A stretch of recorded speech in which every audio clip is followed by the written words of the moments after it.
If you rig it like this, it's going to give the tail a lot more natural action. If you rig it to the side or just put it anywhere on the other side, it's going to cut half of that tail action down. So always try to put it on that concave side. And then, you know, come through about an eighth of an inch or so like that. Like I said, on the Gamakatsu heavy cover worm hook, you got a nice 10 keeper there.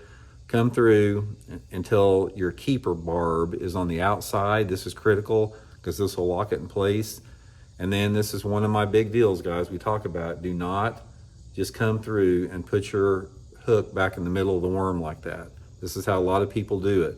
You don't want to do that because you make it too weedless. There's too much plastic for them to come through. And I don't even like coming through and pushing it through all the way like that on a straight shank.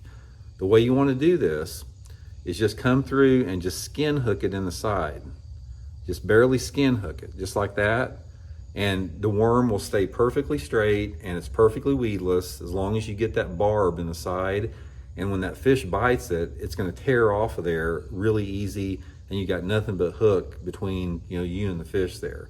So always just come through the side there and hook it. And sometimes it's going to take you may have to adjust a little bit to get it straight. And finally, guys, when you rig your worm, try to make sure on your plastic worm that everything is straight. You don't want like your slip sinker cockeyed off to one angle. You don't want some type of a curl in the hook area to make it where it's crooked. You want to make sure your worm's straight. If your worm is crooked for say it's been sitting in a box and it's taken on a set a little bit, put it in a pile and boil them. If you boil a plastic worm for about 2 or 3 minutes, set it on a cutting board or something, you'll get them to straighten out. But having a worm that's perfectly straight from the sinker all the way down is going to get you a lot more bites. It makes a big difference on how natural that worm looks in the water.